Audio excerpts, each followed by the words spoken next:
Hello दोस्तों, स्वागत है आप सभी का आपके अपने चैनल रूमन इंस्टीट्यूट पर।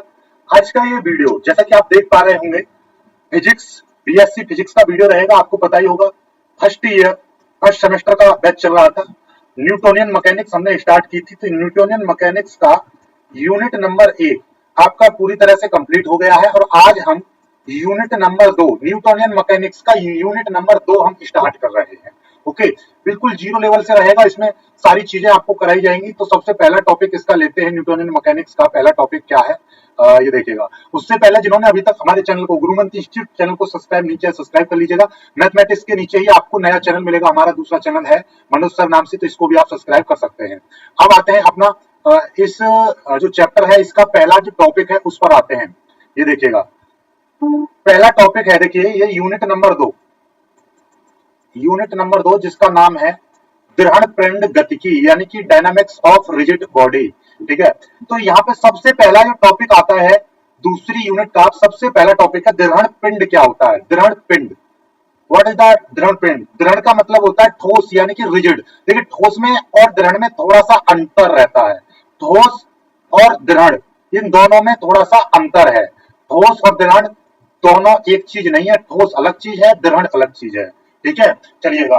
तो दृढ़ का मतलब ऐसे समझ लीजिएगा, जो ठोस का ही एक कठोरतम रूप बन जाता है। ठीक है, तो अब पहले समझिए रिजिड बॉडी होती क्या है, इसकी परिभाषा।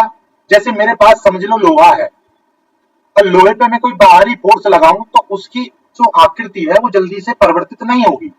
मेरे पास में मान लीजिए एक ईंट है, ईंट है, ये ईंट का जो आकार है, इस पर मैं फोर्स लगाऊंगा तो वो आसानी से नहीं बदल सकता, टूट फूट विकृत नहीं हो सकती, है ना। तो इसका मतलब इसमें जो इसके अणु हैं वो अपनी स्थिति को परिवर्तित नहीं करेंगे आसानी से। ठीक है, लेकिन आप कहेंगे सर इस पर तो बुलडोजर से आप इस पर फोर्स लगाओगे तो पिचक जाएगा, लोहा भी पिचक जाएगा। वो बात सही है आपकी, यदि हाइड्रोजन लिफ्ट में या हाइड्रोजन पंप से उसको दबाया जाएगा तो लोहा भी पिघल जाएगा, उसकी भी आकृति बदल जाएगी। लेकिन एक निश्चित या नॉर्मली हम कहें तो उन पर जो बाहरी फोर्स लगाते हैं तो उनकी आकृति आसानी से परिवर्तित नहीं होती है। ऐसे पदार्थों को हम क्या बोलते हैं, दृढ़ पिंड बोलते हैं या दृढ़ वस्तु बोलते हैं।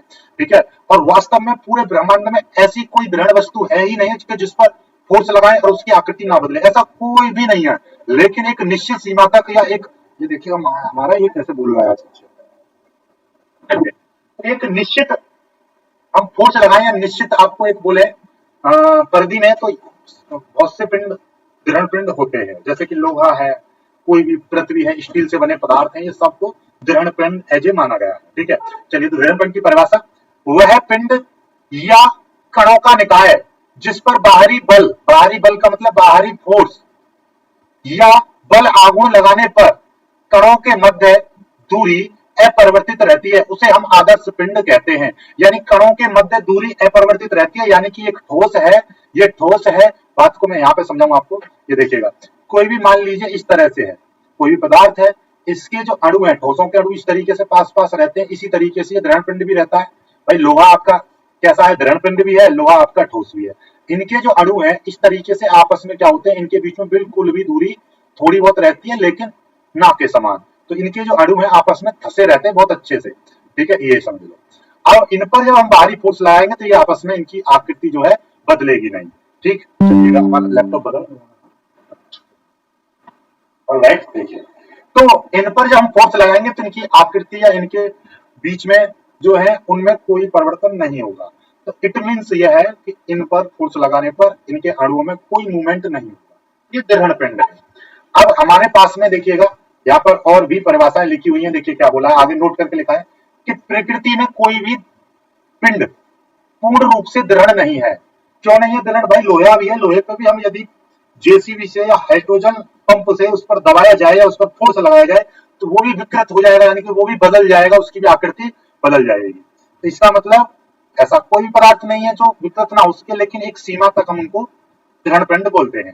जैसे प्रकृति में कोई भी पिंड पूर्ण रूप से दृढ़ नहीं है, क्योंकि सभी व्यवहारिक पिंड बलों के प्रभाव से विकृत हो जाते हैं। विकृत यानी कि वो टेढ़ा मेढ़ा, उनकी आकृति में थोड़ा सा मतलब बदलाव हो जाता है। फिर भी जिन ठोसों पर बाहरी बल लगाने पर उनमें विकृतीय परिवर्तन बहुत कम या यूं कहिएगा ना के समान होता है, उन्हें हम क्या बोलते हैं, दृढ़ पिंड कहा जाता है या दृढ़ पिंड कह सकते हैं। जैसे पृथ्वी है, लोहे का टुकड़ा है, स्टील की छड़ है, ये आदि क्या है आपके दृढ़ पिंड।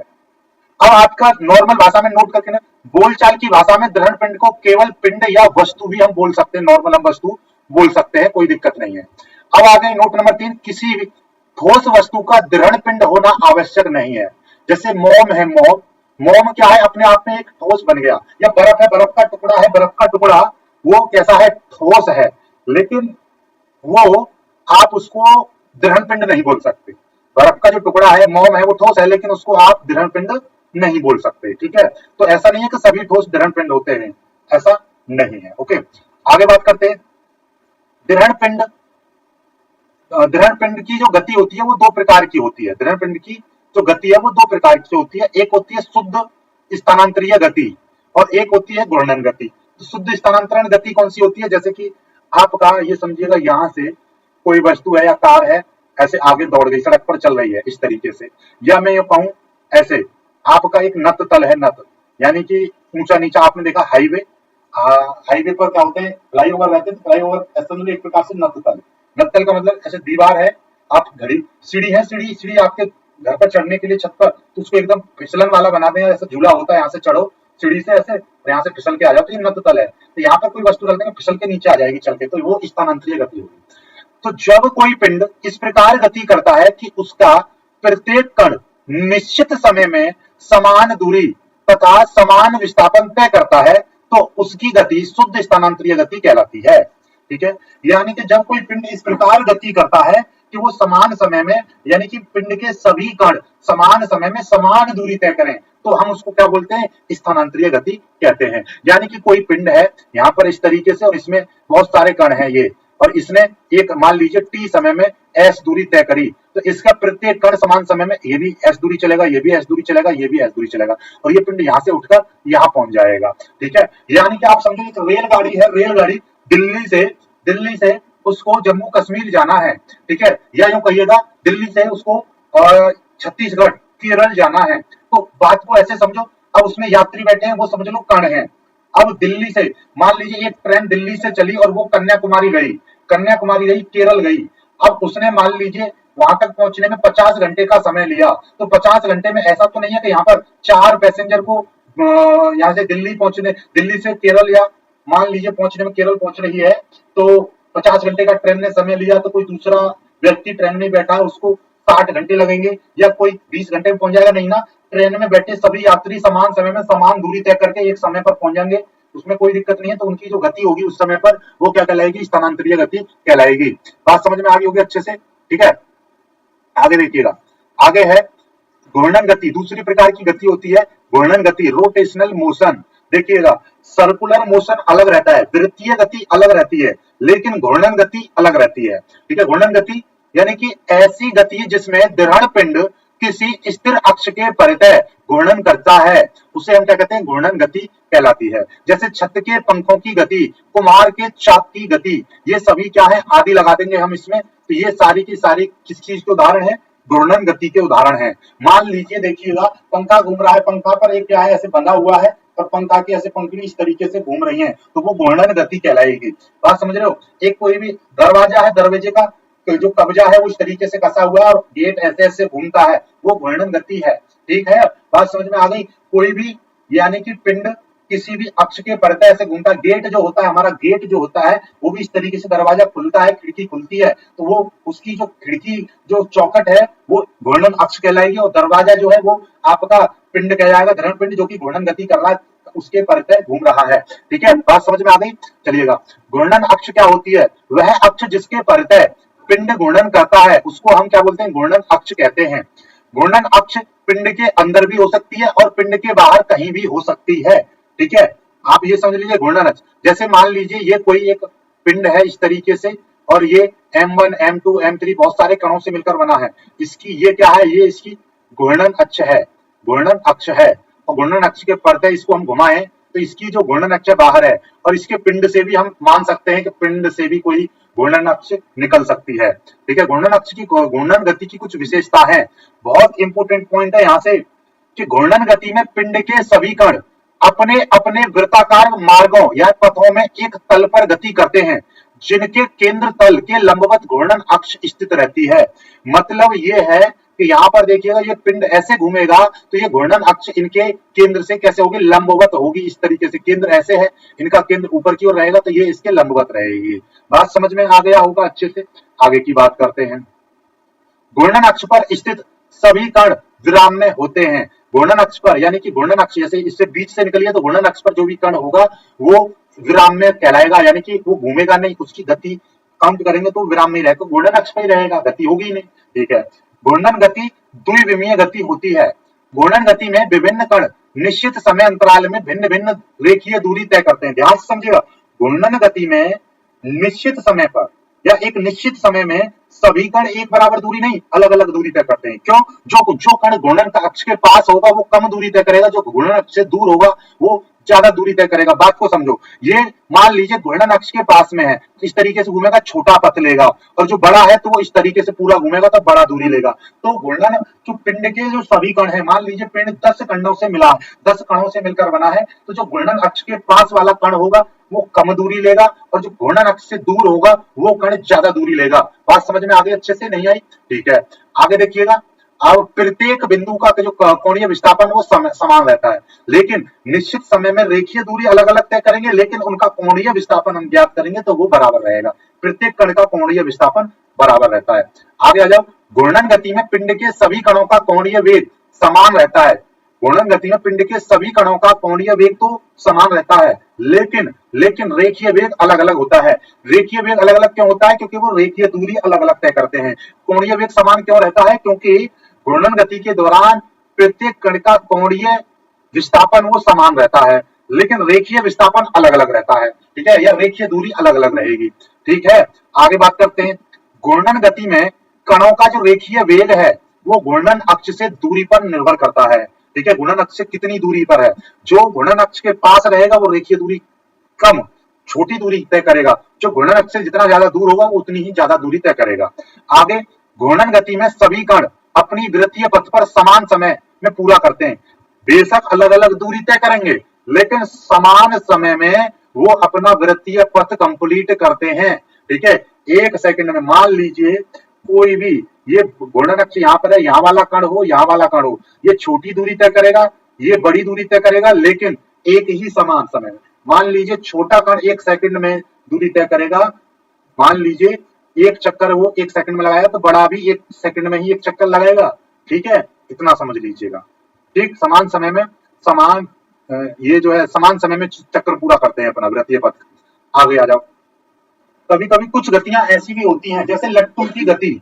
लट्टू घूम रहा होता है तो उस पर क्या होता है, एक जैसे मैं इसको घुमाऊं तो ये इसकी घूर्णन अक्ष कहलाएगी, इसकी जो निब है ये घूर्णन अक्ष कहलाएगी।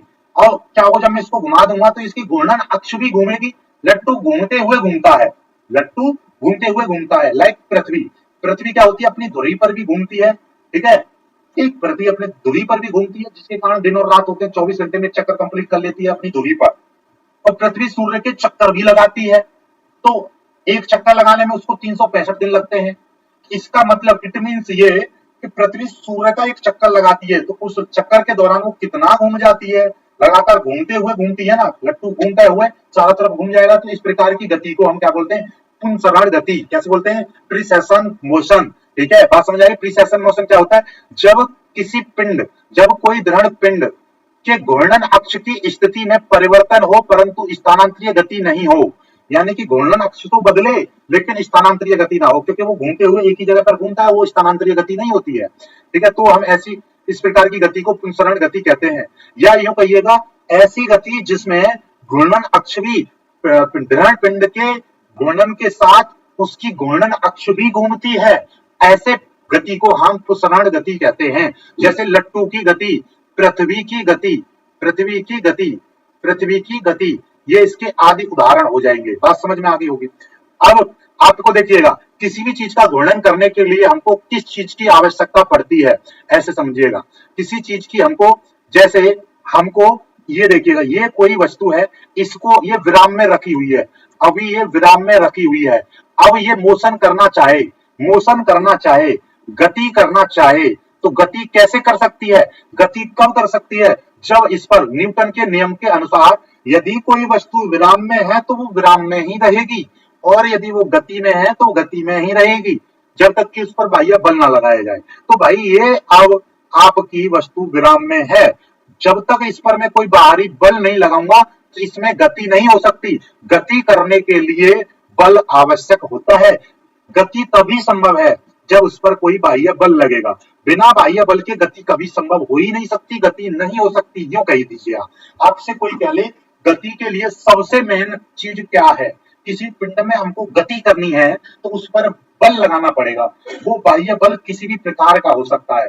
हमको गाड़ी चलाते हैं, आप कहेंगे गाड़ी तो ऐसी ही चल जाती है, नहीं, गाड़ी को जब स्टार्ट करते हैं तो गाड़ी का जो इंजन होता है वो उस पर फोर्स लगाता है, तभी तो गाड़ी चलती है। तो कहीं ना कहीं से उस पर फोर्स जरूर लगेगा, तभी तभी तभी गाड़ी मूवमेंट देगी, यानी चलेगी, गति करेगी, मोशन करेगी।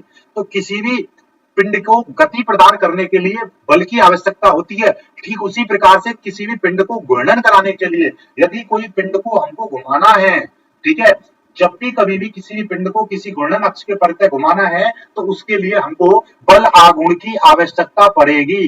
किसकी आवश्यकता पड़ेगी? बल आघूर्ण की आवश्यकता पड़ेगी। तो बल आघूर्ण कितना जरूरी है आप समझ गए। जिस तरह से स्थानांतरीय गति में बल की आवश्यकता होती है, ठीक उसी प्रकार घूर्णन गति में बल आघूर्ण की आवश्यकता पड़ती है। बिना बल आघूर्ण के घूर्णन गति संभव नहीं होती है। अब ये बल आघूर्ण होता क्या है, इसको अब हम समझेंगे, इसको हम पढ़ेंगे। चलिए देखिएगा, यहां पर मैंने बल आघूर्ण, देखिए इस बल आघूर्ण को पढ़ेंगे। बल आघूर्ण क्या है इसको समझते हैं।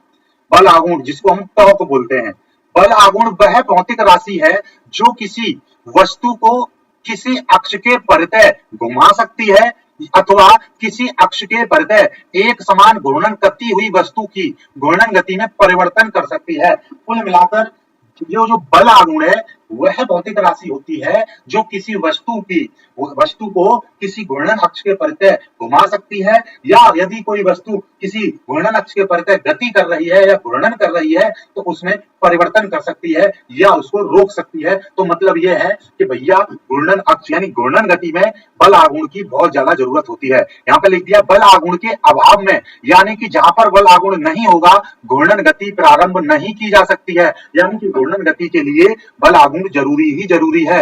आगे चलिएगा, यहां से ये परिभाषा बन गई। बल आघूर्ण की परिभाषा आपकी ये है, क्या है परिभाषा?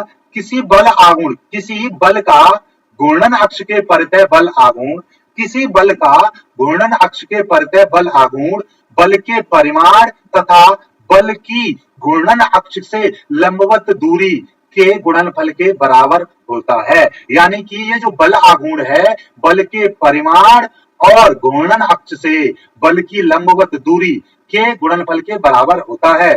इसे हम टॉ से प्रदर्शित करते हैं। और वैसे यहाँ पर एक वास्तविक परिभाषा के लिए यहाँ पर आप सदिश गुणन लगाओगे तब ज्यादा बेटर रहेगा। तो बल आघूर्ण जो होता है वो F vector into R vector cross होता है, ये सदिश रूप ये होता है इसका, या हम एफ आर साइन थीटा बोलते हैं।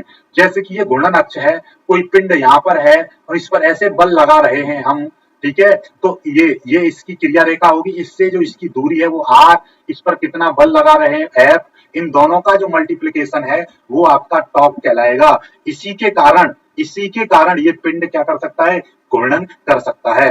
अब देखिएगा घूर्णन बल आघूर्ण के दैनिक जीवन में उदाहरण, दरवाजे का हत्था कब्जे से दूर लगाना, ठीक है। अब आप ऐसे समझिएगा, सबसे पहले इसको समझो, जो हाथ के जल पंप में हत्था अधिक लंबाई का लगाया जाता है, जो नल जो होता है, देखिए मैं नल यहाँ पे बना दे रहा हूं, इस तरीके से आपका यहाँ पे ये पाइप लगा दिया, ये मैंने इस तरीके से एक नल बना दिया, ठीक है, ये मैंने यहाँ पर एक नल बना दिया और इसकी एक टोंटी लगा दी है, ठीक है, ये यहाँ पर इसका पानी देने के लिए लगा दिया। इसका यहाँ पर देखिएगा ये इसकी सरिया होगी और यहाँ पर इस तरीके से बांध दिया, इसका ऐसे हत्था होता है, नल का हत्था इसी तरीके का होता है, ये देखिएगा थोड़ा सा समझ जाना, ये इसका हत्था है।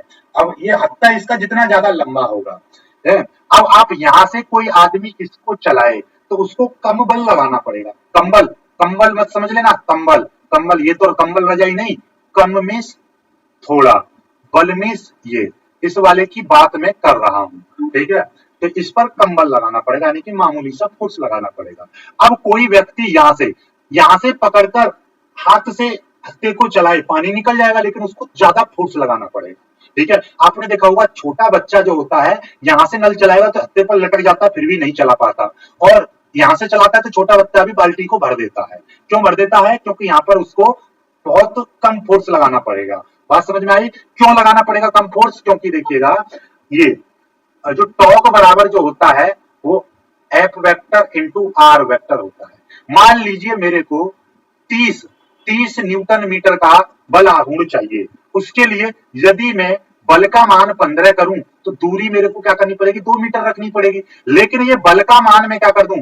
बल का मान मैं मान लीजिए 2 कर दूं, 2 न्यूटन का बल लगाऊं तो दूरी मेरे को कितनी? 15 मीटर। तो आप देखिए मात्र 2 न्यूटन के बल से ही 30 न्यूटन का टॉर्क पैदा कर सकते हो, बशर्ते कंडीशन ये है कि उसका जो लंबाई है, जो बल जो लगा रहे हो वो अधिक दूरी पर लगानी चाहिए। तो इसका मतलब जितना बड़ा हत्था होगा नल का उतना ही वो ज्यादा पानी देगा नल, उतना ही कम, यानी एक उंगली से ही आप चला सकते हो। लेकिन अब नल के हत्थे को आप यहां से पकड़ोगे, एक उंगली से नहीं चल पाएगा। इसी तरीके से बहुत बड़ा गेट है तो गेट का जो हत्था है खोलने वाला वो पास में यानी कि कब्जे से बहुत दूर लगाया जाता है। आप सोचो कि भैया ये एक दरवाजा है, इस तरीके से ये समझ लीजिए एक दरवाजा है, ठीक है। अब आप इसको क्या कर रहे हो? इसको खोलना चाह रहे हो, ठीक है, तो हत्था यहाँ पर लगेगा, यहीं पर धक्का लगा हुआ। आप चाहोगे इस गोट को यहाँ से कब्जे के पास से एक उंगली लगाकर खोल लो, नहीं खुल पाएगा। खुल जाएगा तो आपको पूरी ताकत यानी कि पूरा मामला भींच के ताकत लगानी पड़ेगी, ठीक है, समझ रहे हो? बहुत ज्यादा फोर्स लगाना पड़ेगा। तो इसका मतलब क्या? जितनी दूरी कम होगी उतना ही बल ज्यादा लगाना पड़ेगा। इसीलिए हम क्या करते हैं, जितने भी दरवाजे का जो हत्था होता है वो कब्जे से बहुत दूरी पर लगाया जाता है ताकि आसानी से दरवाजा खुल जाए। ऐसे ही कुम्हार का जो चाक में जो हत्था लगाने के लिए जो गड्ढा जो होता है वो पर्दी के पास होता है, क्योंकि कुम्हार का जो ऐसे चाक है वो इस घूर्णन अक्ष के परत घूमेगा तो यहाँ पर उसका हत्था ऐसे लगा के घुमाया जाता है। तो ये सारे उदाहरण क्या है? बल आघूर्ण के हैं, क्योंकि उसमें वो घूर्णन अक्ष के परत घुमाना होता है। चलिए बाकी आज का वीडियो यहीं पर करते हैं समाप्त। कैसा लगा वीडियो कमेंट करके बताइएगा, ठीक है। पहले देख ले रहा हूँ 30 मिनट का हुआ कि नहीं, 26 मिनट का है। चलिए आगे तो कुछ चीजें और समझा दे रहा हूं मैं। देखिए जिस तरीके से, देखिए मैं आपको बता रहा हूं, परिभाषा बाद में बताऊंगा। एक होती है स्थानांतरीय गति, स्थानांतरीय गति जो नॉर्मल हम गति बोलते हैं, ठीक है, जैसे कि सड़क पर गाड़ी का दौड़ना, ये स्थानांतरीय गति है। अब इसमें क्या होती है, यानी कि आपका विस्थापन, विस्थापन को हम डी से या एस से प्रदर्शित करते हैं। वेग को, नॉर्मल जो वेग होता है उसको हम v से प्रदर्शित करते हैं, ठीक है। त्वरण को हम a से प्रदर्शित करते हैं, ठीक है। और प्रारंभिक वेग को हम u से प्रदर्शित करते हैं और अंतिम वेग को v से प्रदर्शित करते हैं, और जो बल होता है हम उसको f से प्रदर्शित करते हैं। यही सेम चीज घूर्णन गति की हम बात करें, तो जो विस्थापन होगा हम उसको बोलेंगे कोणीय विस्थापन। घूर्णन गति में विस्थापन को हम क्या बोलेंगे? कोणीय विस्थापन, और इसको हम थीटा से प्रदर्शित करेंगे। जो वेग होगा हम उसको बोलेंगे कोणीय वेग। क्या बोलेंगे? कोणीय वेग बोलेंगे, इसको हम ओमेगा से प्रदर्शित करेंगे। त्वरण जो होगा उसको हम कोणीय त्वरण, क्या बोलेंगे? कोणीय त्वरण बोलेंगे, और कोणीय त्वरण को हम अल्फा से प्रदर्शित करेंगे। प्रारंभिक वेग को हम ओमेगा 0 से, अंतिम वेग को हम ओमेगा से प्रदर्शित करेंगे। यहाँ पर जो काम बल का होता है वही काम घूर्णन गति में किसका होता है? टॉर्क का होता है, टॉर्क, ठीक है। जिस तरीके से यहाँ पर जो बल जो होता है, बल बराबर एम ए होता है, ठीक उसी प्रकार से टॉ बराबर क्या होता है? टॉ बराबर आपका F vector into R vector होता है। यहाँ पर जो काम द्रव्यमान का होता है, जो काम यहाँ पर द्रव्यमान बोले तो m का होता है, घूर्णन गति में सेम वही काम जड़त्व उसका मोमेंट ऑफ इनर्शिया यानी जड़त्व आघूर्ण का होता है। किसका होता है? जड़त्व आघूर्ण का होता है। इसको हम आई से प्रदर्शित करते हैं। टॉपिक है इस वीडियो का कोणीय संवेग को समझेंगे, और सबसे मोस्ट इंपोर्टेंट इन 2 क्वेश्चनों को देखिएगा। ये 2 क्वेश्चन है। पहला क्वेश्चन कि सिद्ध करो, ये देखिएगा, ये क्वेश्चन है सिद्ध करो कि कण के संवेग की समय के साथ परिवर्तन की दर इस पर कार्यरत बल आघूर्ण के बराबर होती है। वेरी मोस्ट इंपोर्टेंट ये क्वेश्चन है, इसको हमको सिद्ध करना है, वेरी इंपोर्टेंट। एक क्वेश्चन ये है, सिद्ध करो कि घूर्णन गति करते पिंड पर बल आघूर्ण ना लगे तो उसका कोणीय संवेग संरक्षित रहता है। तो ये भी वेरी मोस्ट इंपोर्टेंट क्वेश्चन है। तो इन दोनों क्वेश्चनों को, ये लॉन्ग क्वेश्चन में आते हैं 7.5 नंबर, एंड कभी कभी यही चीज इसके साथ में दो परिभाषा पूछ लेगा तो 15 अंक का ये क्वेश्चन बनता है। 15 अंक का आए या 7.5 नंबर में आए, एकदम लल्लन टॉप हलवा सवाल है। इसको बहुत ही अच्छे से हम करेंगे और इस तरह से कर लेंगे कि पेपर तक तो कभी बोलते नहीं। ठीक है, चलिए अब आगे की बात करते हैं हम। सबसे पहले हम समझते हैं कोणीय संवेग होता क्या है। ठीक है, कोणीय संवेग को ऐसे समझ लो, देखिएगा नॉर्मल भाषा में आपने इससे पहले रेखीय संवेग आपने पढ़ा होगा, नॉर्मल जो हम संवेग बोलते हैं उसको। ठीक है, संवेग। ठीक है, इसका मतलब क्या है, देखिए संवेग से ही हमको पता चल रहा है। सा का मतलब क्या है, इसको बोलते हैं संहति। संहति का मतलब होता है द्रव्यमान से, द्रव्यमान को हम क्या बोलते हैं, संहति। वेग का मतलब आपको पता है, सीधे सीधे वेग। तो ये संवेग दो शब्दों से मिलकर बना है। संग मतलब संहति, वेग मतलब वेग हो गया। तो संहति इंटू वेग के गुणनफल को हम क्या बोलते हैं, संवेग। तो यदि जब कोई m द्रव्यमान की वस्तु है जो v वेग से गतिशील है, m द्रव्यमान की कोई वस्तु v वेग से गति कर रही है, तो हम कहेंगे कि उसके द्रव्यमान m इंटू उसके वेग के गुणनफल को हम संवेग कहते हैं। इसको हम p से प्रदर्शित करते हैं। इट इज क्लियर, समझ में आ गई बात, कि यानी कि द्रव्यमान इंटू द्रव्यमान व वेग का गुणनफल, द्रव्यमान और वेग का गुणनफल क्या कहलाता है, गुणनफल संवेग कहलाता है, संवेग कहलाता है। बात समझ में आ गई कि नहीं आई। ठीक है, ये द्रव्यमान इंटू वेग का गुणनफल संवेग कहलाता है। ठीक उसी प्रकार से जैसे रेखीय गति में जो काम संवेग का होता है, तो कोणीय गति में यानी कि घूर्णन गति में वही काम, सेम काम किसका होता है, कोणीय संवेग का होता है। अब ये इसको हम परिभाषा को इस तरीके से यहाँ पे लिखा हुआ है, ये भी लिख दिया है हमने, कहां पे लिखा है ये देखिए। हाँ ये देखो, इस चीज को, इस लाइन को पढ़ो। घूर्णन गति में संवेग की भूमिका वही होती है, घूर्णन गति में संवेग की भूमिका वही होती है जो स्थानांतरीय गति में रेखीय संवेग की होती है, जो स्थानांतरीय गति में रेखीय संवेग की होती है। बात समझ में आई कि नहीं आई। घूर्णन गति में कोणीय संवेग की भूमिका वही होती है जो स्थानांतरीय गति में रेखीय संवेग की होती है। मतलब यह है, रेखीय स्थानांतरीय गति में, नॉर्मल गति में रेखीय संवेग जो काम करता है, घूर्णन गति में वही काम कोणीय संवेग करता है। अब इसका परिभाषा को इस तरीके से पढ़ेंगे, देखिएगा।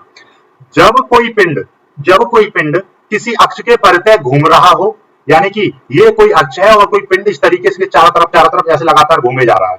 तो जब कोई पिंड किसी अक्ष के परितः घूम रहा हो, अर्थात घूर्णन गति कर रहा हो, तो उस पिंड के कणों के रेखीय संवेगों के आघूर्णों का योगफल उस पिंड का उस अक्ष के परितः कोणीय संवेग कहलाता है। देखिए यहाँ पे 2-3 बातें हैं। क्या बोला है कि उस पिंड के कणों के रेखीय संवेगों का आघूर्ण, रेखीय संवेगों का आघूर्ण, या सीधे सीधे कहिएगा उस पिंड के रेखीय संवेग का आघूर्ण, रेखीय संवेग का आघूर्ण। आघूर्ण का मतलब समझ लो, सिंपल सी क्या होता है। यदि मैं कह रहा हूं कोई वस्तु, ये घूर्णन अक्ष है, बात को इस तरीके से मैं यहां पर समझाता हूं, देखिएगा। मान लीजिए ये कोई क्या है, एक घूर्णन अक्ष है, ये क्या है, घूर्णन अक्ष है, और ये कोई m द्रव्यमान की वस्तु है, m द्रव्यमान की वस्तु है जो कि यहां से r दूरी पर है, और इसको मैं ऐसे घुमा रहा हूं, तो ये इसका क्या कहलाएगा, द्रव्यमान का घूर्णन। तो देखिएगा, मैं इसकी बात करूं, इसके द्रव्यमान के घूर्णन की बात करूंगा, तो सिंपल सी बात, द्रव्यमान इंटू r, यानी कि ये दूरी और द्रव्यमान की मल्टीप्लाई हो जाएगी।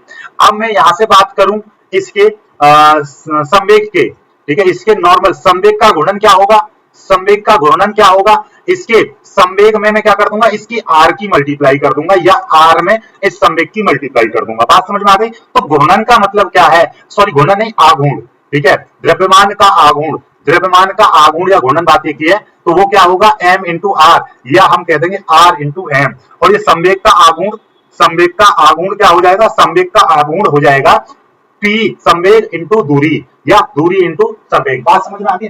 जब भी कभी भी आघूर्ण की बात की जाए, ठीक है, द्रव्यमान का आघूर्ण, सीधी सीधी बात, द्रव्यमान का आघूर्ण हम निकालना चाह रहे हैं, तो उसके लिए मैं क्या करूंगा, ये जो घूर्णन अक्ष से ये द्रव्यमान कितनी दूरी पर है, r दूरी पर स्थित है। क्या स्थित है, ये द्रव्यमान। तो इस तरीके से ये द्रव्यमान का आघूर्ण होगा। ठीक उसी प्रकार से संवेग का आघूर्ण क्या होगा, ये जो दूरी है यहां से यहां तक दूरी, और इस वस्तु का संवेग कितना है, तो ये इसका क्या कहलाएगा, संवेग का आघूर्ण कहलाएगा। बात समझ में आई नहीं आई। ठीक है, अच्छे से आ गई होगी, नहीं आया तो आप हमको कमेंट करके बता सकते हैं। ओके, चलिएगा अब देखिएगा, तो यहाँ पे क्या बोला है, ये देखिए, किसी पिंड का किसी अक्ष के परितः, माने कोई पिंड किसी अक्ष के परितः घूम रहा है या घूर्णन गति कर रहा है, तो पिंड के, या यहाँ पे सीधे सीधे पिंड के कणों के रेखीय संवेगों का आघूर्ण का योग उस पिंड का क्या कहलाता है, या आप सीधे सीधे उस पिंड के इसको काट दो, उस पिंड के रेखीय संवेग के आघूर्ण योग को भी काट दो, रेखीय संवेग के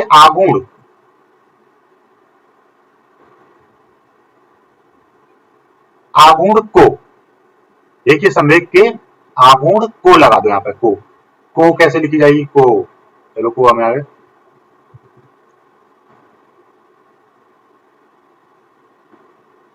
ये हो गया। अब देखो, अब परिभाषा ने, जब कोई पिंड किसी अक्ष के परितः घूम रहा हो या घूर्णन गति कर रहा हो, तो उस पिंड के रेखीय संवेग के आघूर्ण को उस पिंड का उस अक्ष के परितः कोणीय संवेग कहते हैं, कोणीय संवेग कहते हैं।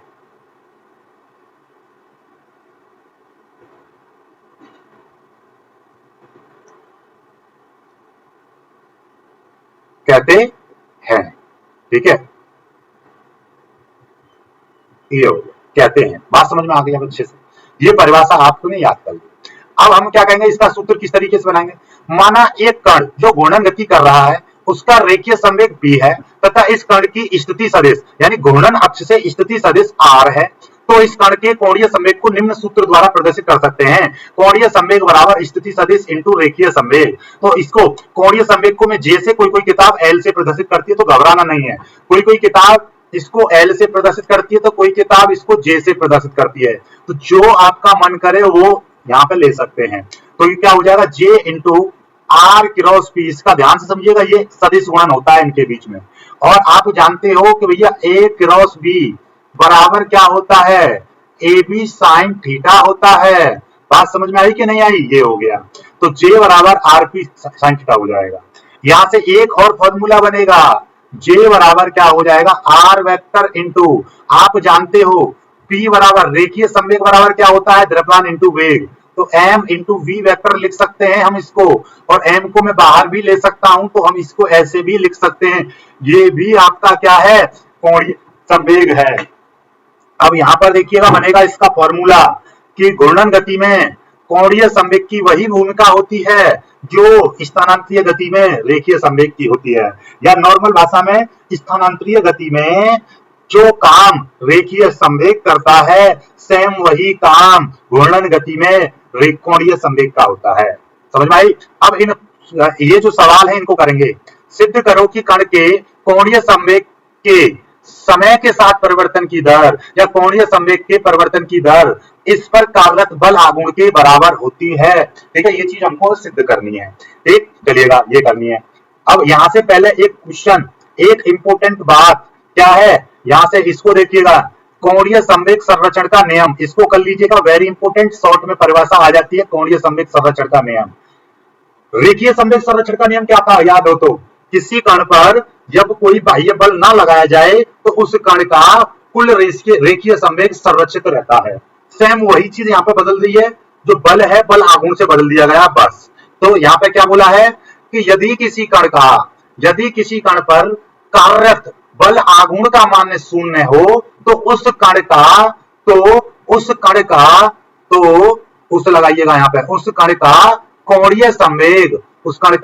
कोणीय संवेग संरक्षित रहता है। यही कोणीय संवेग संरक्षण का नियम कहलाता है, या यही कोणीय संवेग संरक्षण की प्रमेय कहलाती है। कुल मिलाकर बात यह है, यदि मैं बात कर दूं, यदि किसी कण पर टॉ का मान यानी बल आघूर्ण का मान क्या कर दूं, शून्य कर दूं, तो ये जो J है, J का मान कैसा रहेगा, कांस्टेंट रहता है, ये कहता है। ठीक है, J का मान कांस्टेंट रहेगा यदि किसी कण पर, ये कण पर छोड़ो, ऐसे लिख दो, यदि मैं क्या कह रहा हूं, यदि बल आघूर्ण का मान शून्य है तो उसका कोणीय संवेग कैसा रहेगा, कांस्टेंट बना रहेगा हमेशा।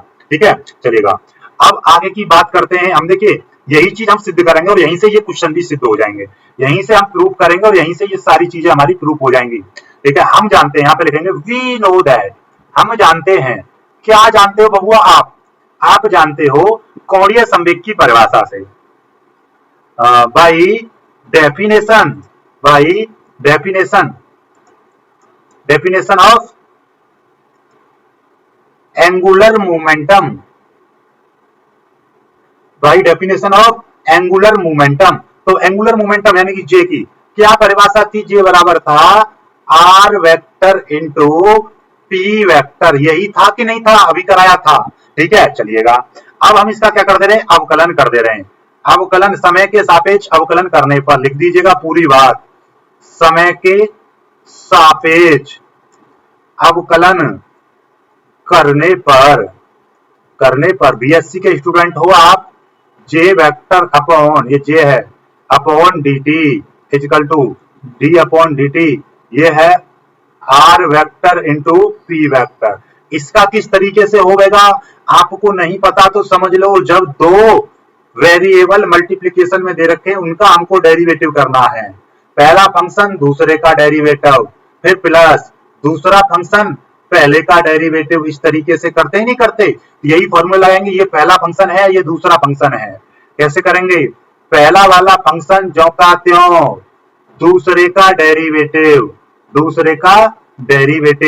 फिर प्लस अब की बार, और देखिएगा ऐसे चीजों में हम दूसरे वाले फंक्शन को पीछे रखेंगे, इसका डेरिवेटिव कर देंगे।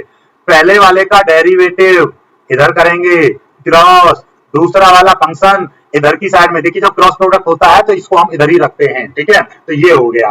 बात समझ में आया कि नहीं आया? ये क्या चल रहा था, delta J vector upon D T. ठीक है, अब देखिएगा D J vector upon D T is equal to, ये क्या हो जाएगा, देखिएगा भैया इस पर वेक्टर लगाइएगा।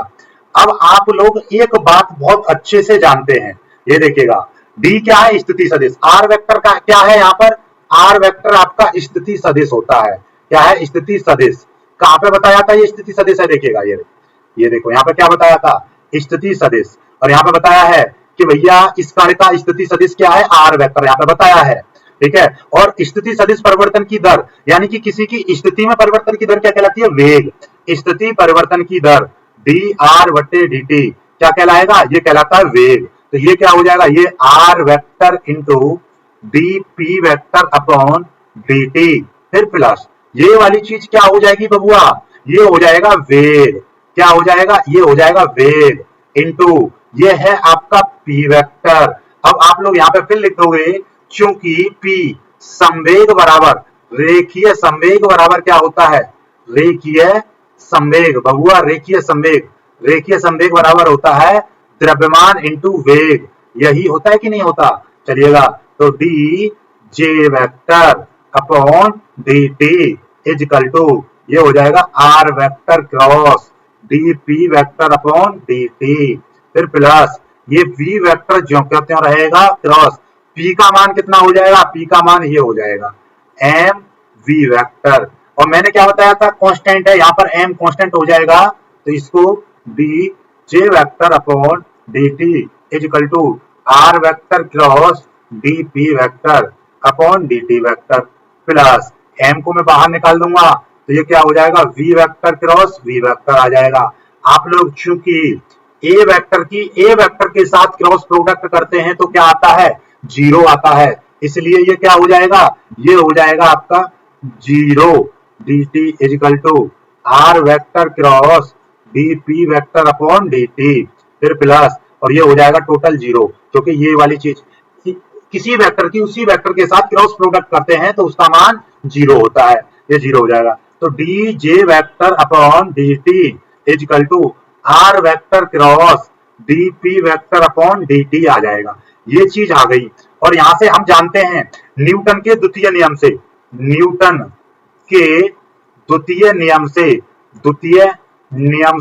का द्वितीय नियम क्या कहता है, किसी वस्तु के रेखीय संवेग परिवर्तन की दर उस पर लगने वाले बाह्य बल के बराबर होती है। तो ये न्यूटन का द्वितीय नियम कहलाता है। तो यहाँ पर ये जो चीज है इसकी जगह पर मैं ये चीज रख दूंगा। ठीक है, तो ये क्या हो जाएगा, ये हो जाएगा आपका D J vector upon D T is equal to R vector cross और इसकी वैल्यू है क्या, एफ वेक्टर हो जाएगी। ये चीज आ गई, ठीक है। चलिएगा, अब मेरे को एक चीज और बताइए, बल आघूर्ण की परिभाषा से, बल आघूर्ण, बल आघूर्ण की परिभाषा से, की परिभाषा से बल आघूर्ण की परिभाषा हमने बताई कि टॉ बराबर क्या था, R vector cross F vector, ठीक है। या टॉ बराबर कुछ किताबें F vector cross R vector देती हैं, वास्तव में इसको गलत ठहराया जाता है, ये सही होता है, ठीक है। तो यहां पर आपको दिखाई दे गया कि ये वाली वैल्यू किसकी हो जाएगी, टॉ की। तो D J vector upon D T is equal to ये क्या हो जाएगा, टॉ वेक्टर, क्या हो जाएगा, टॉ वेक्टर। अतः अतः हम क्या कह सकते हैं, अतः ये क्या हो गया, अतः किसी किसी या अतः घूर्णन कर रही, ठीक है, अतः अतः घूर्णन घूर्णन कर रही किसी वस्तु के कोणीय संवेग परिवर्तन की दर, परिवर्तन की दर, देखिए ये क्या चीज हो जाएगी, ये हो जाएगी कोणीय संवेग परिवर्तन की दर, कोणीय संवेग परिवर्तन की दर हो गई। और ये क्या है, बल आघूर्ण, बल आघूर्ण। तो ये देखिए, घूर्णन कर रही किसी वस्तु के कोणीय संवेग परिवर्तन की दर उस वस्तु पर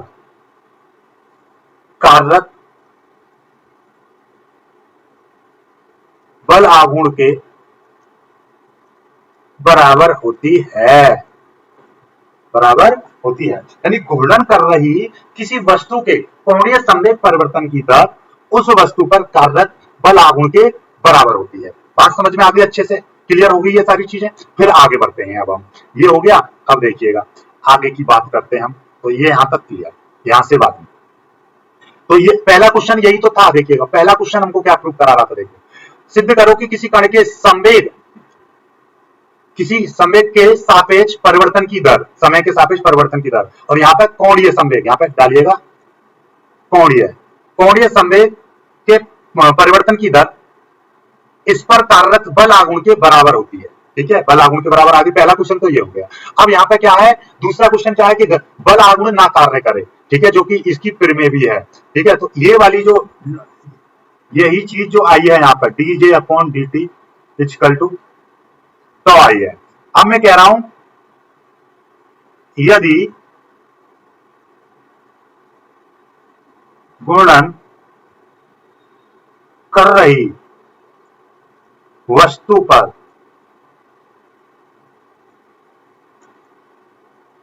बल आघूर्ण ना कार्य करे, ना कार्य करे, अर्थात अर्थात टॉ इजिकल टू 0 हो जाए, यानी कि उस पर बल आघूर्ण ना लगे, तब तब क्या हो जाएगा, तब D J vector upon D T is equal to 0 हो जाएगा। अब आप लोग को मैं पहले ही बता चुका हूं, यदि y बराबर आपका 5 है, यानी कांस्टेंट है, तभी तो dy अपॉन डी एक्स बराबर 0 होगा, मतलब कांस्टेंट का अवकलन ही तो 0 होता है। तो टॉ बराबर, यहां पर देखिएगा ये आ गई D J upon D T, यानी ये जे का, इस जे का अवकलन ही तो किया था, तो जे का अवकलन करने पर 0 आ रहा है, तो इसका मतलब जे का मान कैसा रहा होगा, जे का मान कांस्टेंट रहा होगा। भाई कोई चीज कांस्टेंट है, मैं यहीं पर आपसे कहूं, देखिएगा यहां पर इस तरीके से कि भैया जे, ये जे बराबर, जे वेक्टर बराबर कोई भी कांस्टेंट है, और मैं इसका अवकलन कर दूं, अवकलन करूं, तो D J vector upon D T is equal to कितना हो जाएगा, 0, क्योंकि कांस्टेंट का अवकलन 0। तो जब भाई ये चीज दे रखी है, ये बराबर ये आ गया, तो इसकी जगह पर ये भी लिख सकते हैं, बात खत्म। तो किसी भी चीज का यदि अवकलन करने पर देखिएगा ये जे इस तरीके से, ठीक है, तो ये सभी को जे को आप डाल लीजिएगा, मैं जे ऐसे ही बनाता हूं, ठीक है। जितनी भी जगह पर जे लिखा हुआ है आप समझ जाइएगा, ठीक है। बात समझ में आई कि नहीं आई, तो जे बराबर कांस्टेंट, ठीक। तो अतः, अतः यहां पर लिख देंगे, अतः अतः किसी वस्तु पर कार्यरत बल आघूर्ण का मान 0 हो, अर्थात घूर्णन कर रही वस्तु पर बल आघूर्ण कार्य ना करे तो बल आघूर्ण कार्य ना करे तो वस्तु का कोणीय संवेग नियत रहता है, अर्थात संरक्षित रहता है। ठीक है, यही कोणीय संवेग संरक्षण का नियम है। ये हो गया, बात खत्म। समझ में आई बात, नहीं आई? तो ये इस तरीके से ये चीजें निकाली जाती हैं। ठीक है, ये हो गया आपका पूरा एक टॉपिक आज का इंपोर्टेंट, ये जो है आपका खत्म हो चुका है। ठीक है, इसमें कोई डाउट, आपत्ति विपत्ति या कोई भी समस्या आपको बचती है तो कमेंट जरूर कीजिएगा, वीडियो को लाइक करके शेयर कीजिएगा, नए हैं तो चैनल को सब्सक्राइब कर लीजिएगा, और फ्री बैच आप ज्वाइन करना चाहते हैं तो नीचे लिंक दे रखा है डिस्क्रिप्शन। हेलो दोस्तों, स्वागत है आप सभी का आपके अपने चैनल गुरुमंत्र इंस्टीट्यूट पर। आज का ये जो वीडियो है ये बीएससी फिजिक्स का रहेगा, और फिजिक्स में हमारा क्या चल रहा था, फिजिक्स में हमारा न्यूटोनियन मैकेनिक्स चल रही थी, उसी का यूनिट नंबर 2 चल रहा था। तो आज हम उसी के क्वेश्चनों को करेंगे, बहुत ही शानदार टॉपिक आज हम कराने वाले हैं। आज करेंगे हम समांतर अक्षों की प्रमेय और लंब अक्षों की प्रमेय। वेरी मोस्ट इंपोर्टेंट टॉपिक है, यहां से आपको पेपर में क्वेश्चन देखने को जरूर मिलेगा। ये समांतर अक्षों की प्रमेय देखिएगा, हिंदी और इंग्लिश दोनों लैंग्वेज में मैंने लिख दिया, इसको प्रूफ भी करके दिखाऊंगा। फिर लंब अक्षों की प्रमेय आपको बताई जाएंगी। ठीक है, समांतर अक्षों की प्रमेय और लंब अक्षों की प्रमेय पढ़ने से पहले मैं आपको बता दूं कि कुछ चीजें आपको पता होनी चाहिए जो हमने पहले ही बताई है। देखिए, जैसे कि ये कोई भी वस्तु है, भाई कोई वस्तु होगी तो उसमें एक सेंटर ऑफ मास जरूर होगा, यानी कि इस वस्तु का एक द्रव्यमान केंद्र जरूर होगा, जिसको हम सेंटर ऑफ मास कहते हैं। अब सेंटर ऑफ मास से समांतर जाने वाली रेखा, ऐसे समझ लो, ये मेरे पास में देखिएगा, ये बुक है, बुक का सेंटर ऑफ मास कहां पर है, जहां से मैं इसको इस तरीके से केंद्रित कर लूंगा, यानी कि इस तरीके से मैंने ये अपनी इस पूरी उंगली पर ये उठा लिया। ठीक है, इस तरीके से ये, ठीक, बात को समझ जाना। आपका इसका सेंटर ऑफ मास हमने मान लिया यहाँ पर है, तो इससे आर पार, इस सेंटर ऑफ मास से आर पार में एक ऐसी रेखा खींच दूं जो इसके समानांतर, यानी कि सेंटर ऑफ मास के समांतर, इस तरीके समांतर इसके रेखा खींच दूं तो वो क्या कहलाएगी, एक समांतर रेखा कहलाएगी, जो सेंटर ऑफ मास से इस तरीके से जाएगी, इस तरीके से, यानी ऐसे सीधी चली गई ये रेखा, और ये इस तरीके से नीचे निकल जाएगी। बात समझ गए, समांतर इस तरीके से। ठीक है, ऐसे समझ लो, ये सेंटर ऑफ मास से एकदम आर पार निकल गई। ठीक है, ओके, ये चीज आपको समझ में आ गई। अब इसके ही समांतर में कोई भी एक दूसरी अक्ष ले लूं, जो कि यहां से इस सेंटर ऑफ मास से के ऐसे रेखा चलेगी, तो ये इसकी अक्ष कहलाएगी। ठीक है, अब एक चीज यहां पर मान लीजिए कोई कण है, कोई स्मॉल m द्रव्यमान का कोई भी कण है, जो इस सेंटर ऑफ मास से निकलने वाली रेखा से a दूरी पर रखा हुआ है, a दूरी पर। तो भाई इस सेंटर ऑफ मास के अलाउंग, यानी सेंटर ऑफ मास से गुजरने वाली रेखा के परतः इस द्रव्यमान का आघूर्ण मतलब ma। ठीक है, और इसी टाइप के कितने भी कण हो, तो ऐसे n कण हैं तो इस तरीके से सिग्मा लगा दिया, तो ये जो है कितना हो जाएगा, ये जो है 0 होगा। ये हम पहले ही बता चुके हैं, नहीं पता तो आप सीख लो कि किसी भी, मान लीजिए छोटे छोटे ऐसे बहुत सारे कण हैं, ये भी कुछ दूरी पर है, मान लीजिए a दूरी पर है या कहीं पर भी है, तो इस द्रव्यमान केंद्र से जो इसके आसपास जितने भी कण होंगे, उन कणों का इस द्रव्यमान केंद्र से गुजरने वाली रेखा के परतः आघूर्ण का मतलब इस द्रव्यमान, मैंने पहले ही बताया था आघूर्ण का मतलब क्या होता है। आघूर्ण का मतलब सीधे सीधे बात है, द्रव्यमान का आघूर्ण, तो द्रव्यमान इंटू जिस रेखा के परतः हम आघूर्ण निकाल रहे हैं, उस रेखा की इस द्रव्यमान की दूरी, यानी कि मैं इस द्रव्यमान का आघूर्ण निकाल रहा हूं इस AB रेखा के परतः, तो ये AB से कितनी दूरी पर रखा हुआ है, ये द्रव्यमान इस AB रेखा से कितनी दूरी पर, x दूरी पर है, तो mx, ये इसका आघूर्ण कहलाएगा, इस द्रव्यमान का आघूर्ण कहलाएगा इस AB रेखा के परतः। ठीक है, इसी तरीके से मेरे पास ये सेंटर ऑफ मास, यानी द्रव्यमान केंद्र से होकर गुजरने वाली रेखा के परतः इस m का आघूर्ण क्या हो जाएगा, m into small m into a, क्योंकि द्रव्यमान केंद्र से इस m की दूरी कितनी है, a है, ये इसका आघूर्ण कहलाएगा। और ये जो आघूर्ण है कितना होता है, 0। किसी भी द्रव्यमान केंद्र से होकर गुजरने वाली रेखा के परतः पिंड के सभी कणों का आघूर्ण 0 होता है। ये हमने पहले द्रव्यमान केंद्र जब पढ़ाया था, उसमें भी द्रव्यमान केंद्र की कुछ प्रॉपर्टी थी, वहां पर भी हमने बताया था, तो इस चीज को याद रखिएगा। अब आते हैं सीधे सीधे इस थ्योरम पर। ये थ्योरम क्या कह रही है, देखिएगा।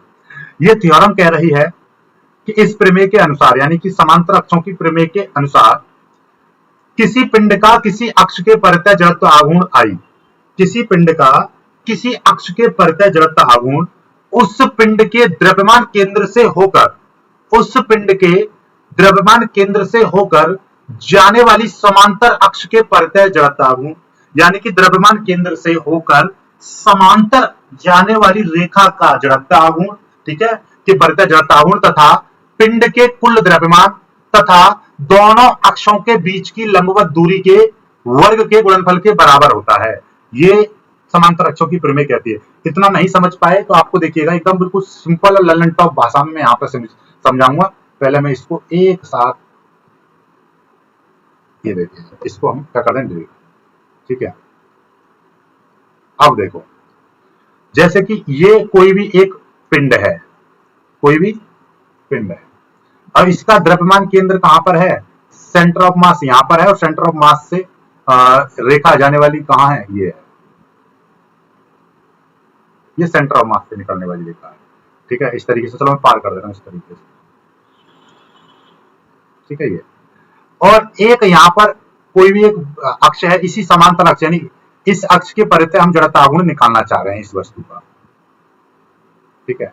ये मेरे पास कोई भी ए और बी, ये कोई रेखा है, और यहां से ये आपका पी क्यू समांतर, यानी इस सेंटर ऑफ मास से निकलने वाली रेखा। तो ये थ्योरम कहती है, समांतर अक्षों की प्रमेय क्या कहती है, कि किसी भी वस्तु का, किसी भी वस्तु अथवा पिंड का या किसी भी बॉडी का हम किसी अक्ष के परितः, जैसे कि हम इस AB के परितः जड़त्व आघूर्ण निकालना चाह रहे हैं, इस पूरी वस्तु का इस AB के परितः जड़त्व आघूर्ण निकालेंगे, तो वो जड़त्व आघूर्ण किसके बराबर बैठेगा, इस वस्तु में कहीं ना कहीं एक सेंटर ऑफ मास भी होगा, कहीं ना कहीं सेंटर ऑफ मास होगा, जैसे कि ये यहां पर है, तो सेंटर ऑफ मास से गुजरने वाली समांतर रेखा के परितः जड़त्व आघूर्ण, यानी कि सेंटर ऑफ मास का जड़त्व आघूर्ण, यानी कि इस पिंड का समान, यानी कि द्रव्यमान केंद्र से होकर गुजरने वाली रेखा के परितः जड़त्व आघूर्ण तथा जड़त्व आघूर्ण तथा इस पिंड के कुल द्रव्यमान, इस पिंड के कुल द्रव्यमान, इस पिंड के कुल द्रव्यमान और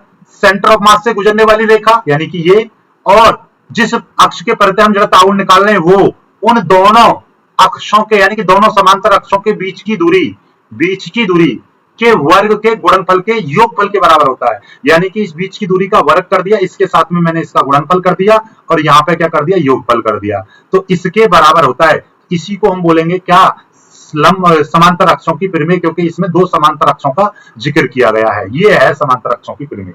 तो यहाँ पर देख लीजिएगा, ये लिखा हुआ है, तो ये आपकी समांतर अक्षों की प्रमेय बन जाती है, ठीक है। अब इसी को हम क्या करेंगे, सिद्ध करेंगे। बात समझ में आ गई कि भाई अब आपसे कोई पूछने लगे तो आप कहेंगे कि भाई सर, किसी भी वस्तु का किसी अक्ष के परितः हम जड़त्व आघूर्ण निकाल लें, लाइक AB के परितः जड़त्व आघूर्ण निकालना है, तो सबसे पहले हम क्या निकालेंगे, इसका देखो, इस वस्तु का द्रव्यमान केंद्र कहां पर है, द्रव्यमान केंद्र से एक समांतर रेखा खींच दो, तो द्रव्यमान केंद्र से होकर जाने वाली रेखा का जड़त्व आघूर्ण निकाल लो। पहले द्रव्यमान केंद्र का जड़त्व आघूर्ण निकाल दिया, और इस रेखा के परितः हमने जड़त्व आघूर्ण निकालना है, जिस रेखा के परितः हमको जड़त्व आघूर्ण निकालना है वो, और द्रव्यमान केंद्र से होकर गुजरने वाली समांतर रेखा के बीच की लंबवत दूरी निकाल लें, वो दूरी निकाल दी, उसका वर्ग, और इस पूरी वस्तु के द्रव्यमान का हम कर दें गुणनफल, और इस सेंटर ऑफ मास के साथ में हम इसको जोड़ देंगे, तो ये AB के परितः जड़त्व आघूर्ण निकल जाएगा। इस तरीके से हम जड़त्व आघूर्ण निकाल सकते हैं।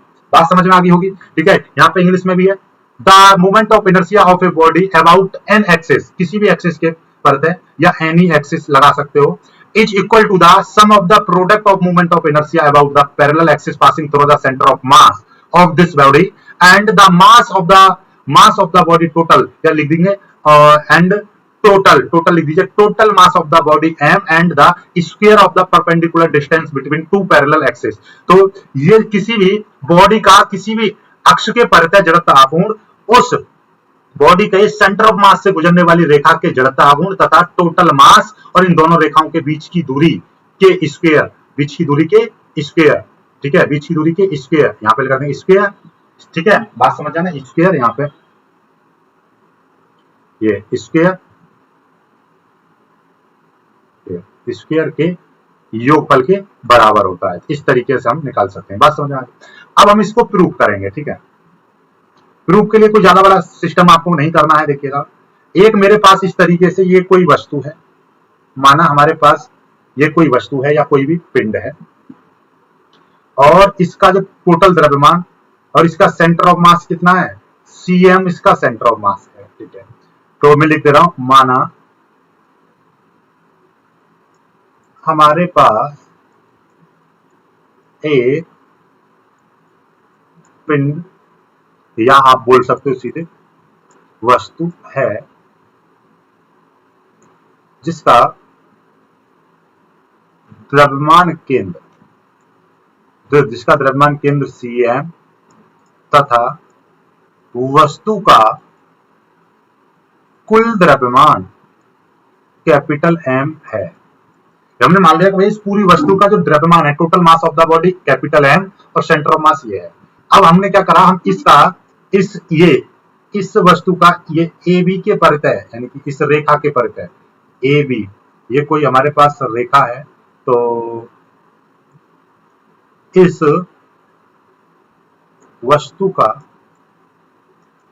रेखा AB के परितः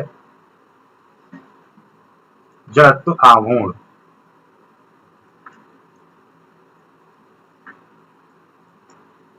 ज्ञात करना है। इस वस्तु का इस AB के परितः हमको जड़त्वाघूर्ण ज्ञात करना है, इसके परितः। इसके लिए हम क्या करेंगे, हम इस सेंटर ऑफ मास से होकर जाने वाली इस रेखा के समांतर सेंटर ऑफ मास से गुजरने वाली एक रेखा खींचेंगे। ये एक रेखा खींच दी, ठीक है, ये रेखा खींच दी जो सेंटर ऑफ मास से गुजर रही है। इसको मैंने क्या, चलो CM बोल ही दिया, ये PQ मान लीजिए, ठीक है। और हम एक छोटा सा कण ले रहे हैं, यहां पर इस सेंटर ऑफ मास से A दूरी पर एक यहां पर स्मॉल m मास का कोई भी एक पार्टिकल है, कोई भी एक कण है जिसका द्रव्यमान स्मॉल m है, जो कि इससे कितनी दूरी पर है, A दूरी पर है, ठीक है। और इन दोनों अक्षों के बीच की दूरी कितनी है, ये इन दोनों के अक्षों के बीच की दूरी है स्मॉल d, ये है। बात समझ में आ गई, ठीक। और यहां से यहां तक ये देखिएगा, यहां से यहां तक की जो दूरी है टोटल, ये स्मॉल r है, ध्यान समझिएगा। तो मैं लिख दे रहा हूं, माना द्रव्यमान केंद्र से गुजरने वाली रेखा से A दूरी पर स्मॉल m द्रव्यमान का एक कण स्थित है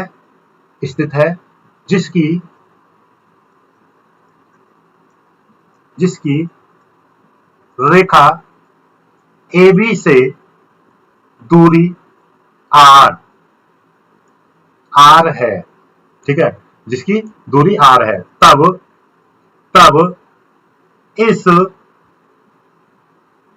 कण का AB रेखा के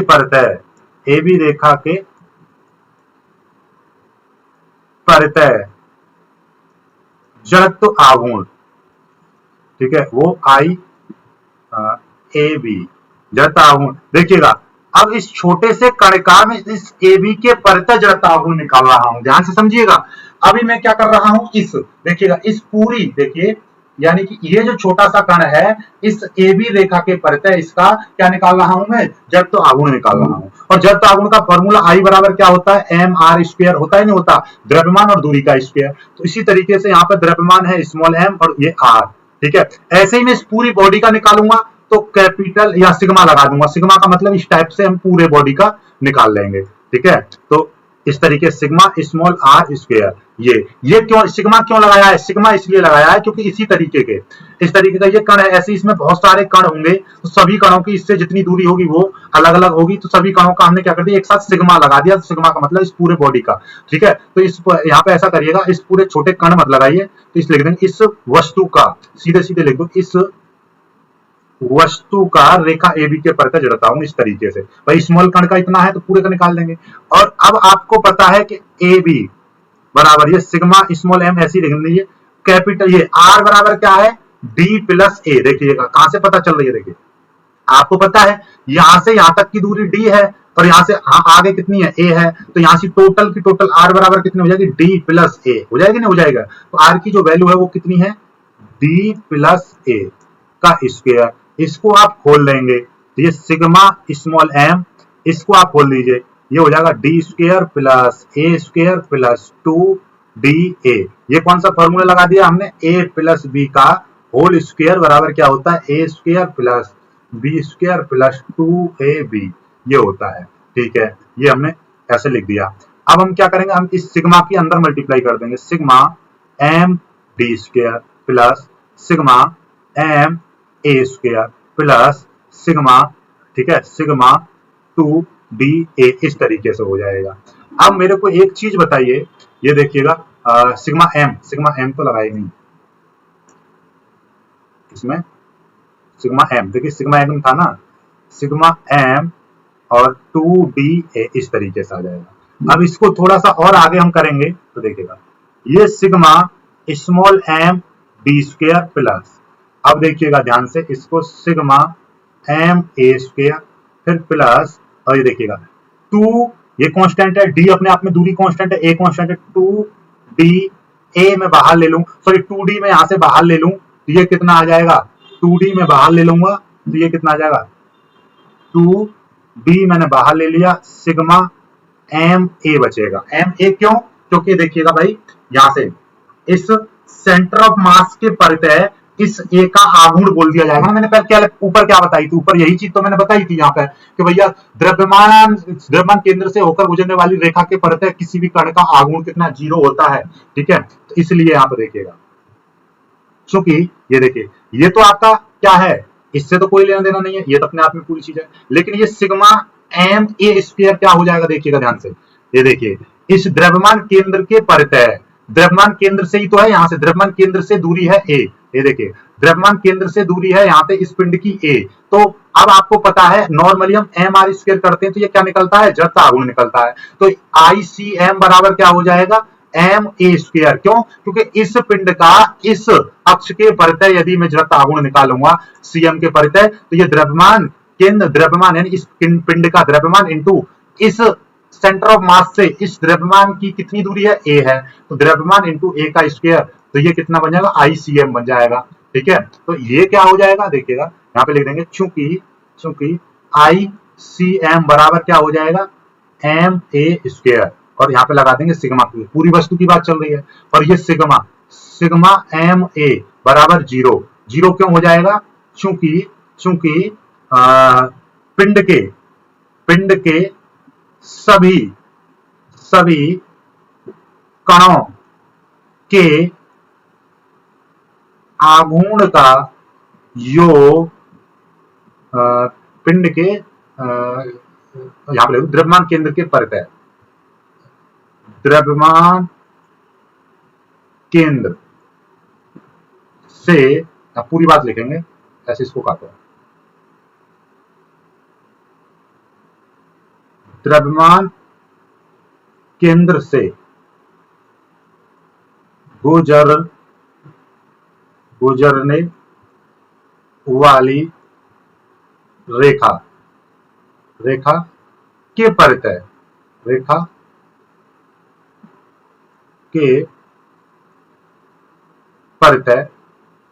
पिंड के सभी कणों के आघूर्ण का योगफल 0 होता है। ठीक है,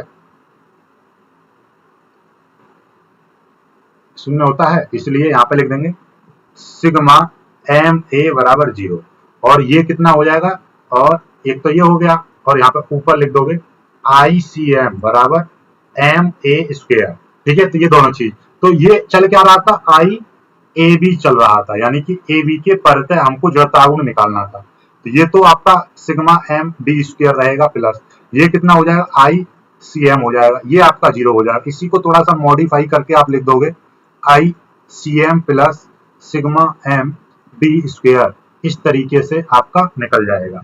आया कि नहीं आया? तो और देखिएगा सिग्मा एम का मतलब क्या है? सभी कणों का द्रव्यमान, सभी कणों का द्रव्यमान, सभी कणों का द्रव्यमान, तो ये कितना हो जाएगा? A B.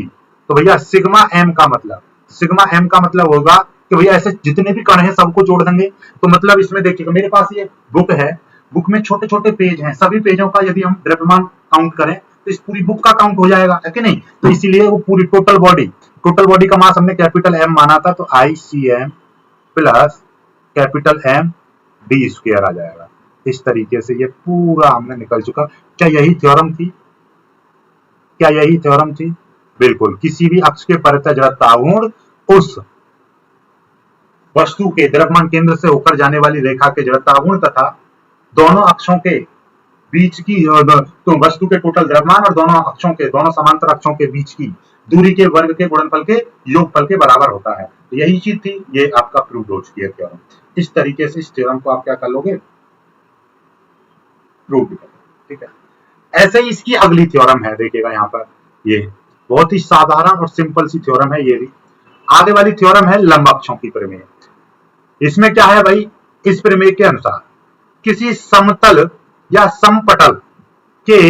समपटल का उसके तल में स्थित दो परस्पर लंबवत अक्षों के परितः जड़त्व आघूर्णों का योगफल इन अक्षों के कटान बिंदु से होकर जाने वाली तथा पटल के लंबवत अक्ष के परितः जड़त्व आघूर्ण के बराबर होता है। कुल मिलाकर बात यह है कि भैया हमारे पास ऐसे समझ लो एक पटल है और हमने क्या कर दिया, इस पटल की दो लंबवत रेखाएं इस तरीके से ले ली, ठीक है। ऐसा करो, हमने दो रेखाएं इस पटल के लंबवत इस तरह से ले लेंगे। ये दो रेखाएं हैं, ये x है और ये आपका मतलब कोई भी बात मान लीजिए, यहाँ पर कोई भी y कह दीजिए, z कह दीजिए, कोई दिक्कत नहीं है, ठीक है। या फिर आप ऐसा करो, इसको आप x होगी, इसको आप z बोल दीजिए, ठीक है। ये दो रेखाएं हमने लंबवत मान ली। तो इन दोनों अक्षों के परितः जड़त्व आघूर्ण निकालेंगे किसी वस्तु का, तो वो इन दोनों अक्षों के कटान बिंदु से लंबवत इस तरीके से जाने वाली रेखा, ठीक है, इन अक्षों के लंबवत जाने वाली रेखा के जड़त्व आघूर्ण के बराबर होता है। कुल मिलाकर यहाँ पे देखिएगा, एक्चुअली में हम इन तीन रेखाओं को इस तरीके से नहीं दिखा सकते, इस तरीके से हमको ये दिखाना पड़ेगा, ठीक है। ये x, y और z, ठीक है। अब ये वास्तव में ये है कैसे, देखिएगा मैं आपको बता दूं, इस तरीके से है। देखिए मेरे पास में ये तीन किताबें हैं, ये देखिए एक अक्ष इस तरीके से है, ठीक है। ये देखिए ये हो गई एक अक्ष, देखिए ये एक दूसरे के लंबवत हैं, इस तरीके से ये लंबवत हो गई इस तरीके से। और इसके आगे तीसरी बुक को मैं इस तरीके से रख दूं, तीनों एक दूसरे के लंबवत होंगी नहीं होंगी, ये इसके लंबवत, ये सारी चीजें लंबवत, ठीक है। तो इस तरीके से तीनों आपके दीवार है, दीवार के तीन कोनों को देखोगे तो वो आपस में लंबवत इस तरीके से, ठीक है। ये देखिएगा, ये ऐसे ऊपर रखा हुआ है अंगूठा, ये इसके साथ लंबवत, तो ये देखा इस तरीके से रहेगी, तीनों इस तरीके से, ठीक है। तो हम तीनों को तो दिखा नहीं सकते, 3D में तो बना नहीं सकते, इसलिए, ठीक है। तो किन्हीं भी दो अक्षों के परितः हम जड़त्व आघूर्ण निकालेंगे तो वो तीसरी के जड़त्व आघूर्ण के बराबर बैठेगा। ये है सिंपल सा फंडा, और वैसे भी आपको पता है। जैसे अब हम यहाँ पे निकालना चाहें, ये देखिएगा, ये होगा कि यदि मैं किसी भी y के परितः जड़त्व आघूर्ण निकालूंगा तो वो x प्लस z के योग के बराबर बैठेगा, ठीक है। या आप x के निकालोगे, x के परितः जड़त्व आघूर्ण निकालोगे तो y प्लस z के बराबर बैठेगा, ठीक है। और यदि आप z के निकालोगे, z के परितः जड़त्व आघूर्ण निकालोगे तो वो x प्लस y के जड़त्व आघूर्ण के बराबर बैठे। इस तरीके से, यानी कि यदि किसी भी समतल कोई पटल है, उसका अक्ष में यानी समतल में हम कोई तीन लंबवत अक्ष लें तो उनके दो अक्षों के परितः जड़त्व आघूर्ण तीसरी अक्ष के कैसे होगा, योगफल के बराबर होगा, ठीक है। और ये होगा कैसे, यदि मेरे पास में समतल पटल है तो समतल में क्या होगा, इसके यहाँ पर मैं एक रेखा इस तरीके से और एक रेखा इस तरीके से लूं, ठीक है। दो रेखाएं इस पर ली जाएंगी समतल पर, और इनके कटान बिंदु से लंबवत गुजरने वाली रेखा के जड़त्व आघूर्ण के बराबर बैठेगा, ठीक है, अलग अलग। अब देखिएगा मेरे पास में, मान लीजिए, देखिए सिंपल सा मैं फंडा कहूं, ये मेरे पास में एक है, ये मेरे पास में यहां से, तो ये इस मूल बिंदु ये मान लीजिए O है, और यहां से इसकी जो दूरी है वो कैसे निकलती है, अब आपको पता होगी, यहां से यदि ये x है तो यहां से मैं x से इस तरीके से इसका लंब डाल दूंगा, एक्स डायरेक्शन में एक्स दूरी हो जाएगी और यहाँ से मैं इसका वाई डायरेक्शन में इस तरीके से, तो ये आपका यहाँ पर से ये तो एक्स हो जाएगा और ये एक्चुअली में ये वाई हो जाएगी। ये जो बिंदु है इसका एक्स कॉमा वाई बैठेगा। तो ये यदि मैं यहाँ से इसकी आर निकालूंगा तो आर बराबर क्या हो जाएगा, आर का स्क्वायर बराबर एक्स का स्क्वायर प्लस वाई का स्क्वायर। ठीक है, हो जाएगा नहीं हो जाएगा, ये समीकरण 1 मान लो। अब हम इसके परते हम जरा ताहुन निकालेंगे।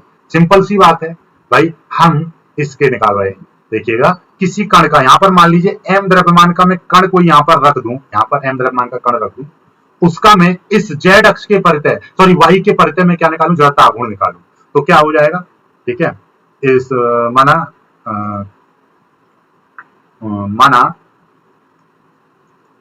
कोई कण x व z, ये z है, z ये y तो ऊपर है ना, ये z मान। ठीक है, ये कैसे हो जाएगा, ये देखिए ये x है तो ये इसके बराबर होगी, ये भी x हो जाएगा। ये यहाँ से इतना, ये z है, ये जहाँ पे z है तो ये भी आपकी z हो जाएगी। ठीक है, तो ये यहाँ पर x और z लिखेंगे, x और z। ठीक है, माना कोई कण x z प्लेन में x, z पर स्थित है, तब इस कण का y अक्ष के परते जड़ता हूं, तो आई वाई इजिकल टू कितना हो जाएगा, स्मॉल m और r स्क्वायर, क्योंकि यहां से यहां तक की इस अक्ष के, देखिए भाई हम इस अक्ष के परते जड़ता हूं निकालें, इस अक्ष से इस बिंदु की दूरी कितनी है, x, z, जिसको मैंने r से रिप्रेजेंट किया है। तो यहाँ पर हम देखिएगा ये जो r है ये कितना हो जाएगा, x square plus Z square, इस तरीके से। और यहाँ पे सिग्मा लगा देंगे तो टोटल निकल जाएगा, टोटल इस पूरी वस्तु का। तो सिग्मा m r स्क्वायर की वैल्यू कितनी है, x square plus Z square, इस तरीके से हो जाएगा। अब इसमें हम अंदर मल्टीप्लाई कर देंगे, I Y equal to sigma m और ये कितना हो जाएगा, एक्स स्क्वायर प्लस और ये कितना हो जाएगा सिग्मा m और ये हो जाएगा जेड स्क्वायर। और sigma m, sigma small m बराबर कैपिटल M हो जाएगा पूरी बॉडी का मास। तो आई वाई बराबर capital M x square plus capital M Z square.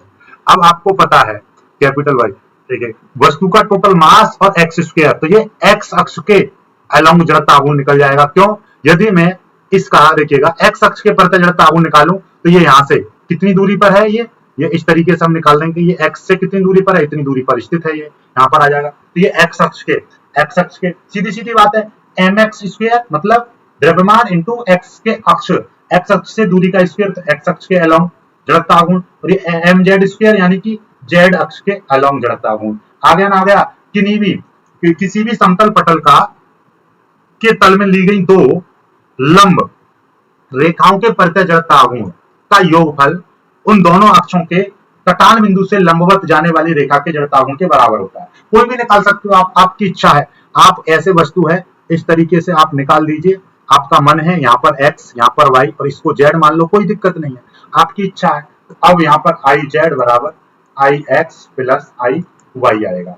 क्यों आएगा, क्योंकि यहाँ पर जो भी कण मानोगे आप इस तरीके से, तो उसकी दूरी r हो जाएगी, तो वो यहाँ से और यहाँ से इस तरीके से आप निकालोगे उसकी, तो ये देखिए ये x हो जाएगा तो यहाँ पर ये x आ जाएगा, ये y हो जाएगा तो यहाँ पर ये y आ जाएगा। इस तरीके से आपको निकालना पड़ेगा। बात समझ में आ गई।